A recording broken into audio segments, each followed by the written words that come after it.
Alright, so Baki just finished beating his dad. You'd think the writers would take a break. Nah. Instead, they looked at the finale and said, let's bring back the Miyamoto Musashi. But he's a swordsman. Doesn't matter, we'll make it work. And of course, that's exactly what they did.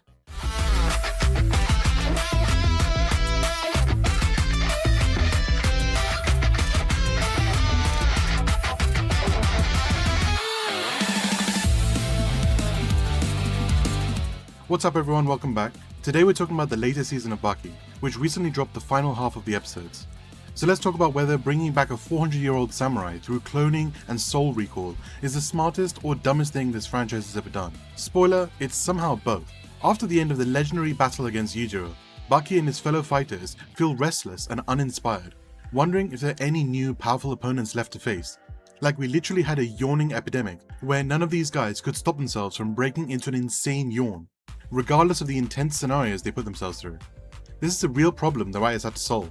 Baki beat his dad, who is supposed to be the strongest creature on the planet. Where do you possibly go next without it feeling like a downgrade? Well, the answer is apparently grave robbing. Thanks to a combo of science and ghosts, we have ourselves a clone of Japan's greatest swordsman from the Edo period. Yep, they clone him. And then they put in his actual soul from that time. This happens in a secret laboratory underneath the Tokyo Skytree, which is a sentence I didn't expect to type with a straight face, but here we are. This is no longer a martial arts tournament, it's a clash of eras. The old style, lethal, armed, no rules, against the modern style, sporty, barehanded, technical. On paper, that's a genuinely great premise. Baki has spent its entire existence asking what strongest actually means. Putting a man who killed people with swords for a living against fighters who've spent their lives in a sanctioned underground arena is a clean way to ask that question again, from a totally different angle. Forget the sage with the wisdom and the calm demeanor you might be picturing. This version brings him back from the dead to fight Baki's already unique group of fighters, and his unique fighting style brings a fresh angle to the world of Baki, especially his imitation cut technique, where he can essentially slash opponents with an invisible sword. Let that sink in for a second. An invisible sword technique. In a series that already features a man who fights a bear, a man who fights a literal prehistoric caveman, and a man who survives being shot multiple times because his muscles are apparently bulletproof. Baki looked at that roster and decided what it needed was a guy who can cut you with a blade that doesn't exist. It's absurd, it's also somehow exactly the right kind of absurd for this franchise. Musashi's whole presentation leans into the idea that real swordsmanship operated on a different logic than modern fighting entirely. He's not just stronger, he's playing a different game, and the show frames every confrontation as the cast trying to figure out the rules of that game in real time, usually by getting cut open first and asking questions later. The key art for part 2 has him drawing his blade against the backdrop of some of the most cunning and lethal fighters in the series, including the classical martial artist Motebe Izo, the prehistoric warrior Pickle, and Hanayama Kaoru. The imagery is built around the Plane of Feasts, a banquet that symbolizes Musashi's ability to perceive the value each opponent can bring him. He's not fighting these guys for sport, he's evaluating them like ingredients. That's a genuinely unsettling character detail. Pacing wise, this season moves. The structure of throwing fighter after fighter at Musashi keeps momentum that some of Baki's slow arcs have lacked in the past. You're never waiting long for the next confrontation, and the show clearly understands that its audience showed up for escalating violence delivered efficiently. The historical clash angle is also clever. We've been building towards what strength means across different eras for years through various side stories and tournament arcs. And actually resurrecting a historical legend to test that question directly is a good idea, dressed up in the franchise's signature ridiculousness. The animation holds up reasonably well for what it is. The fight choreography, particularly anything involving Musashi's blade work, has a clarity to it that lets you actually track what's happening, which matters more than people realize when half your cast is doing physically impossible things to each other at high speed. Here's the honest part.